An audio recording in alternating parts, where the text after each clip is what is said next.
የኃያላኑ መርከቦች ግርማቸው ተገፎ አቅማቸው ቀርቷቸው ለአንዴና ለመጨረሻ ጊዜ የሚታዩበት ከዛም በኋላ ለአንዴና ለመጨረሻ ጊዜ ደብዛቸው የሚጠፋበት ልዩ ስፍራ ከእምነታዊና መንፈሳዊ መላምት እስከ ሳይንሳዊ ግምት ቢሰጠውም ይህ ነው ተብሎ ቁርጥ ያለ ምላሽ ያላገኘው ቁጥራቸው ከ20 እስከ 25 የሚሆኑ አውሮፕላኖችን እንዲሁም ከ50 እስከ 70 የሚገመቱ የጦርና የንግድ መርከቦችን ዋጥ ስርቅጥ አድርጎ ደብዛቸውን ያጠፋው ዘ ዴቪል ትራያንግል ወይም የቤርሙዳ ትራያንግል በመባል በሚታወቀው ስፍራ የተከሰቱ 10 አደጋዎችን እናያለን።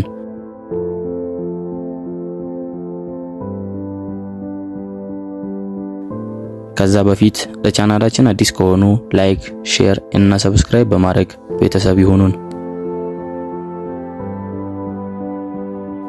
10ኛ C124 ግሎብ ማስተር 2 ይህ የአሜሪካ ባህር ኃይል ትልቁ አውሮፕላን ሲሆን በ1951 54 ተሳፋሪዎችን ይዞ በረራ በማድረግ ላይ ሳለ ምንም አይነት የአደጋም ጥሪ ሆነ የሬዲዮ ጥሪ ሳያስተላልፍ በድንገት ደብዛው ይጠፋል።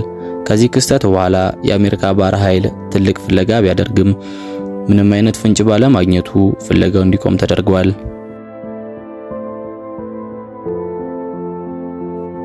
9ኛ C54 ስካይ ማስተር በ1947 6 ሰራተኞችን ይዞ በረራ በማድረግ ላይ ሳለ በድንገት ደብዞ ይጠፋል። ከዚህ ክስተት በኋላ ለሳምንታት የዘለቀ ፍለጋ ቢከናወንም እንደ ግሎብ ማስተር 2 ሁላ ምንም አይነት ፍንጭ ሳይገኝ ፍለጋው ይቋረጣል።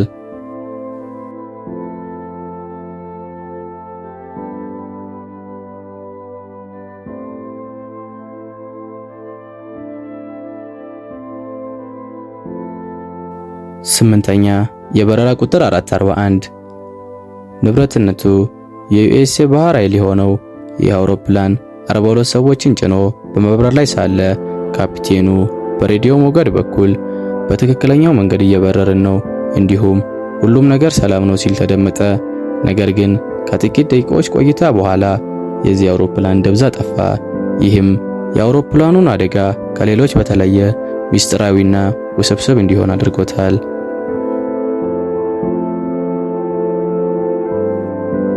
7ኛ ዳግላስ ዲ3 NC 16002 በ1948 32 ሰዎችን አሳፍሮ ከፖርቶሪኮ ወደ ሚያሚ በር የነበረው ይህ አውሮፕላን እንደ በረራ ቁጥር 441 ሁላ በካፒቴኑ በኩል ሁሉም ነገር ሰላም መሆኑን ያሳውቃል። ነገር ግን ከጥቂት ደቂቃዎች በኋላ የዚህ አውሮፕላን ደብዛ ይጠፋል። ከአደጋውም በኋላ ሳምንታትን በዘለቀ ፍለጋ ቢደረግም ምንም አይነት ፍንጭ ማግኘት ባለመቻሉ ፍለጋው እንዲቋረጥ ተደርጓል።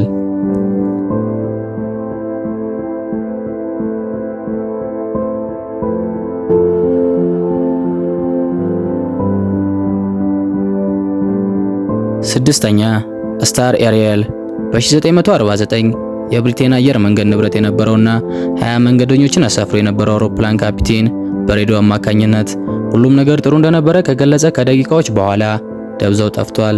ይህም ከታች እንዳየናቸው አደጋዎች ሁሉ ውስብስብነቱንና ሚስጥራዊነቱን አስፍቶታል።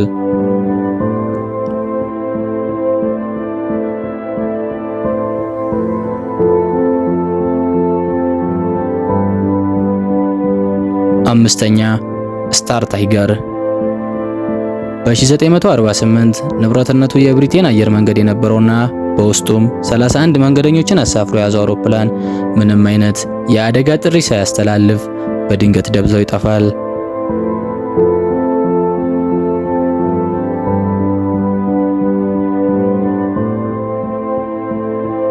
አራተኛ ዩኤስ ኔሪየስ የዩኤስ ሳይክሎፕስ መርከብ እህት የሆነችው ዩኤስ ኔሪየስ በ1941 61 ተሳፋሪዎችን እንደያዘች ሙሉ ለሙሉ ደብዟ ጠፍቷል።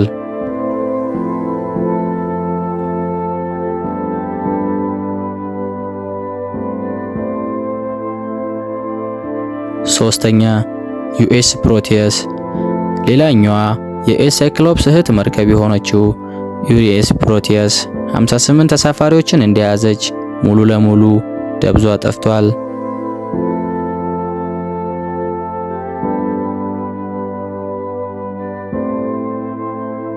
ይበልጥ ውስብስብና ሚስጥራዊ የሆኑትን ሁለተኛና አንደኛ ደረጃ ከማየታችን በፊት ለቻናላችን አዲስ የሆናችሁ ላይክ፣ ሼር እንዲሁም ሰብስክራይብ በማድረግ ቤተሰብ ይሁኑን።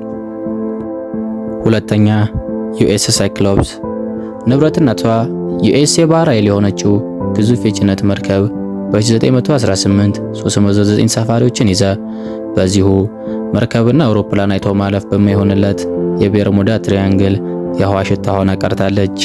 በእርግጥ ዩኤስ ሳይክሎፕስ በጀርመኒ ጥቃት አሊያም በራሷ የመርከቧ የመዋቅር ችግር ደብዟ ጠፍቷል የሚል መልስ ተሰጥቶ ነበረ። ይሁን እንጂ ይህንን መላምት የሚያረጋግጥ መርከቧ በጠፋች ወቅት በተደረገ ፍለጋ ምንም አይነት የጥቃት አሊያም የመስመጥ አደጋ አልታየም። መርከቧም ምንም አይነት አካል እስካሁን አልተገኘላትም። ይህም ይበልጡ ስብስብ እና ሚስጥራዊ ያደርጎታል።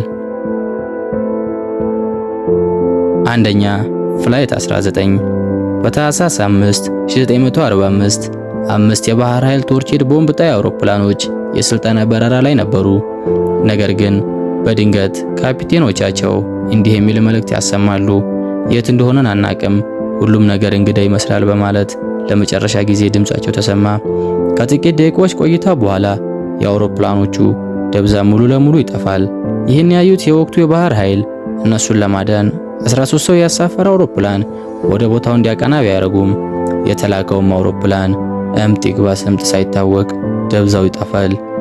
የአሜሪካ የባህር ኃይልም በሳምንታት ያለማቋረጥ ፍለጋ ቢያከናውንም ምንም አይነት የሰውም ሆነ የአውሮፕላን ምልክት ሳያገኝ ይቀራል። ይህም ነገሩን ይበልጥ ሚስጥራዊና ውስብስብ ሆኖ እንዲቀር ምክንያት ሆኗል። እሺ ፋሚሊ፣ ቪዲዮውን ከወደዳችሁት ላይክ፣ ሼር እንዲሁም ሰብስክራይብ በማድረግ ይወዳጁን። እንዲሰራላችሁ የምትፈልጉት ቪዲዮ ካለ በኮሜንት አሳውቁን። ሻሎም